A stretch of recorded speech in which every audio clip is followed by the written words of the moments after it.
నా కుమారుడు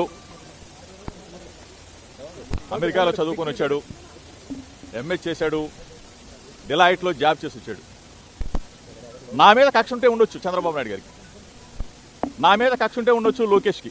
ఆ కుమారుడి మీద మీరు ఈ విధంగా కక్ష తీర్చుకునే కార్యక్రమం చేయటం న్యాయమేనా, మీకు ధర్మమేనా అని అడుగుతా ఉన్నా.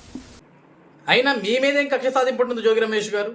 ప్రభుత్వానికి కానీ, చంద్రబాబు నాయుడు గారికి కానీ, లోకేష్ గారికి కానీ మీ మీదేం కక్ష సాధింపు ఉంటుంది చెప్పండి. మీరు ఎంత మృదు స్వభావి, ఎంత మంచోళ్ళు, ఎంత స్నేహశీలంగా ఉంటారు, ఎంత అద్భుతంగా మాట్లాడతారు. గతంలో మీరు మంత్రిగా పరిపాలించిన తీరు మేము చూసాం. గతంలో మీరు ఎమ్మెల్యేగా ఉన్నప్పుడు చంద్రబాబు నాయుడు గారిని ప్రశ్నించడానికి చంద్రబాబు నాయుడు గారి ఇంటి మీదకి ఏ విధంగా వీరోచిత పోరాటం చేశారో మేము చూసాం. మీ పోరాటం చూసే కదా ఆ రోజు మీ నాయకుడు వైఎస్ జగన్మోహన్ రెడ్డి మీకు మంత్రి పదవిని కేటాయించింది. మీరు చాలా మంచి వాళ్ళండి. మీ మీద కక్ష సాధింపు మాకేముంటుంది చెప్పండి జోగి రమేష్ గారు. ఈరోజు మీ అబ్బాయి జోగి రాజీవ్, మీ అబ్బాయి అమెరికాలో చదివాడనో, లేకుంటే ఎంఎస్ చేశాడనో, లేకుంటే డిలైట్లో ఉద్యోగం చేశాడనో అతను అరెస్ట్ చేయలేదండి. మీరు మంత్రిగా ఉన్నప్పుడు మీ పుత్రరత్నమైన జోగి రాజీవ్ ప్రభుత్వం ఏదైతే కొన్ని భూములు జప్తు చేసిందో అగ్రిగోల్డ్ భూముల్ని, ఆ భూములు కొనుగోలు చేశాడు. అది ఎలా కొనుగోలు చేశావయ్యా రాజీవ్? నువ్వు కొనుగోలు చేసినప్పుడు మీ నాయన మంత్రి, కనీసం మీ నాయనకన్నా బుర్రాబుద్ధి ఉండాలి కదా. అసలు మీ నాన్నకు చెప్పి కొన్నావా, చెప్పి కొనలేదా భూముల్ని? కనీసం మీ నాన్నకు నువ్వు చెప్పి కొనుంటే ఆపాలి కదా. ఆపకుండా ఏ విధంగా నీతోటి భూములు కొనించి ఈ రోజు నిన్ను ఈ విధంగా జైలుకు పోయేలాగా చేశాడు అని అడిగేదానికి ఈరోజు అధికారులు అరెస్ట్ చేశారు తప్ప మీ మీదనో మీ అబ్బాయి మీదనో ప్రభుత్వానికి కక్ష సాధింపు ఏముంటుంది జోగి రమేష్ గారు?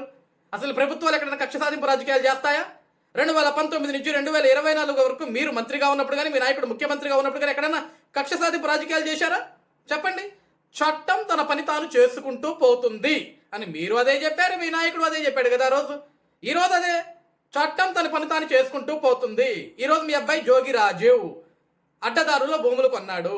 ఎందుకు కొన్నాడు, ఏ విధంగా కొన్నాడు, అది మీ నాయనకు తెలిసి కొన్నాడా, తెలియక కొన్నాడు, ఇవన్నీ ప్రశ్నిస్తారు సార్. ఈరోజు మీ కొడుకు చెప్పాడు అనుకో అధికారులకి, మా బాబే కొనమన్నాడు, మా నాయనే ఫోర్స్ చేశాడు అని అంటే నిన్ను కూడా తీసుకుపోతారు, నిన్ను కూడా అరెస్ట్ చేస్తారు. చట్టం తన పని తాను చేసుకుంటూ పోవాలి జోగి రమేష్ గారు. ఈరోజు మీ మీద ఎటువంటి కక్ష సాధింపు చేయాల్సిన అవసరం ప్రభుత్వానికి లేదు. కాబట్టి మీరు తప్పుడు ఆరోపణలు చేయకూడదు జోగి రమేష్ గారు. ప్రభుత్వాలు ఏ విధంగా నడుస్తాయో, చట్టాలు ఏ విధంగా నడుస్తాయో 2019 నుంచి 2024 వరకు అధికారంలో మీకు బాగా తెలుసు. మళ్ళీ మేము గుర్తు చేయాల్సిన అవసరం లేదు.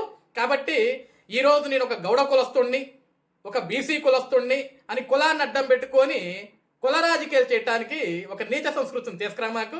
మీ అబ్బాయి భూములు దోచాడా, దోస్తే శిక్షించబడతాడు. మీ అబ్బాయి నీతి పద్ధతిలోని భూములు కొన్నాడా, అలా కొంటే ఏ శిక్ష పడదు, బయటకు వస్తాడు హ్యాపీగా. మీ ఇంటికి వచ్చి నువ్వు పెట్టే బిర్యానీ తిని పడుకుంటాడు. ఓకేనా? Be happy.